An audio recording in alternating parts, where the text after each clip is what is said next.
Evening games all coming to a close. The Denver Broncos taking care of business in Sin City.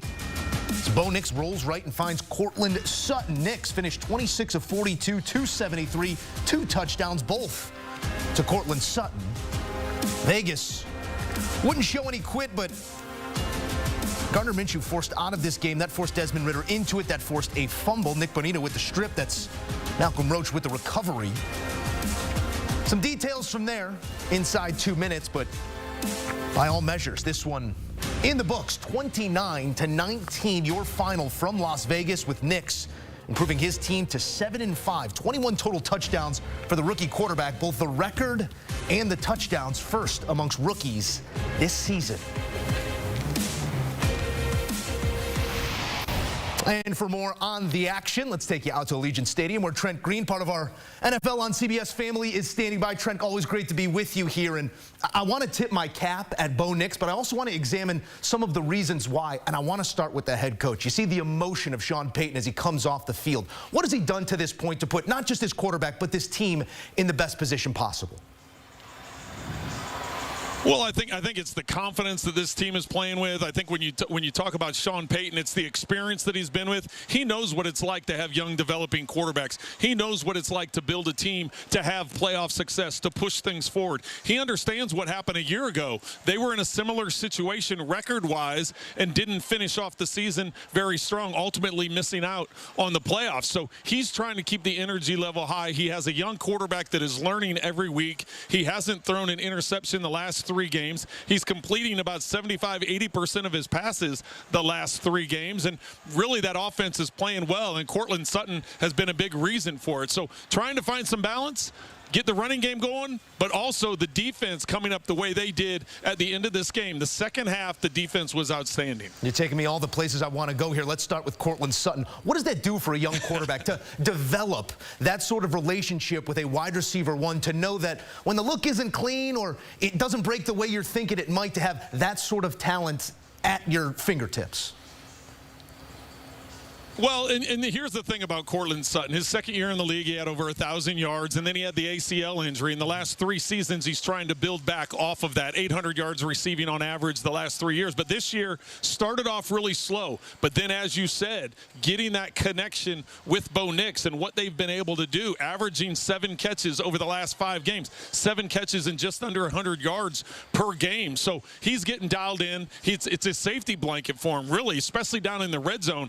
Courtland Sutton with 2 touchdown receptions today. He's targeted quite a bit. Bo Nix, that's who he's looking for when under pressure and he gets man-to-man coverage. Doesn't hurt to have short fields and short scores opposite you on that scoreboard. Talk to me about this defense, because from where I'm sitting, it feels like total sum of the parts, the group, respect to some of the star power on it, but what is their calling card? What do they hang their hat on? Scoring, defense, takeaways, all top 5 in the NFL right now.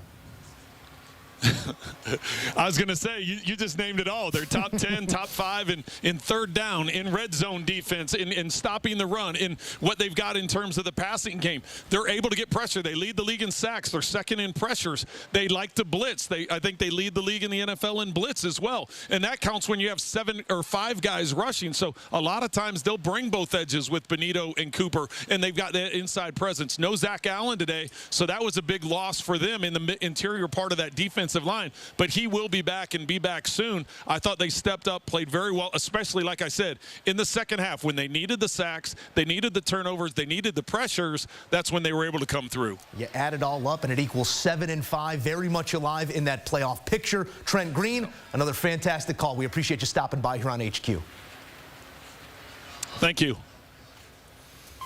All right, a deeper dive here on Nix, because again, it's all the complementary pieces around, but you will go as far as the quarterback takes you. And this young man, the future does seem bright with the play caller and the head coach and the wide receiver and the defense, all the complement, but compliments in the form of Bo Nix. Wins, yards, and touchdowns, leading rookies, and maybe leading in that Rookie of the Year conversation come Monday. Back in studio alongside Emory Hunt, Ryan Wilson, here to delve deeper. I want to go backwards, like way backwards, Ryan. Looking at the draft stock of Bo Nix, looking at what he could possibly be in his rookie season, did you see some of this? I mean, the experience was there, but to execute at this level? No, absolutely not. And I give Bo Nix a ton of credit. I give Sean Payton a ton of credit. Because when you talk to scouts after Bo Nix left Auburn and went to Oregon in year one, the conversation was a lot of the issues with Bo Nix at Auburn were Auburn-related, not Bo Nix-related. And you talked about Dan Lanning getting the most out of Bo Nix in that offense and what he was able to do there. But I thought he was a guy that needed to be in the right system. He wasn't a guy that could elevate a system like a Caleb Williams or a Drake May or certainly a Jane Daniels, and to a lesser extent even Michael Penix Jr. We saw the success he had at Washington. But listen, all this guy does is go out there and it does what is asked of him. And if that's screen game and slants, he's going to throw screen game and slants. He's going to do it at a high level. He can push the ball down the field. He is a better athlete than we give him credit for. He can win with his legs. He does it consistently. And again, if he had landed on the Browns team, for example, we're probably having a different conversation. Yeah. He went to Sean Payton, Sean Payton's guy, George Payton, the GM's guy, and they got it right, and everyone else that was denigrating the pick got it wrong. And I didn't think he was the 12th best player in that draft.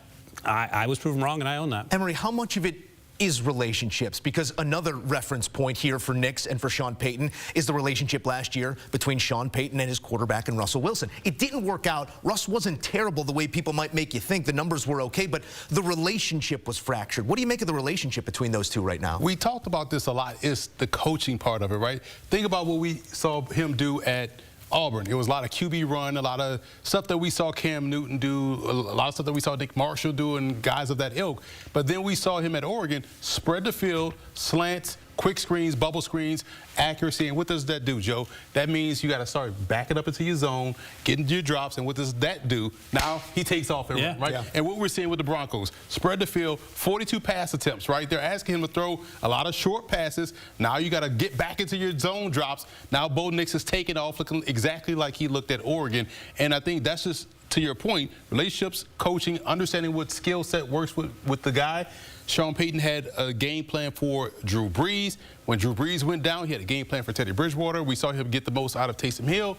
Jameis. Yeah. Sean Payton is the reason why we're seeing Bo Nix look like Oregon Bo Nix and not Auburn Bo Nix. 42 passing attempts, you say. If 20 of them are layups, we're basketball fans. You do the math. It adds up, and it adds up quickly, adds up to another victory here on Sunday for Bo Nix and the Broncos.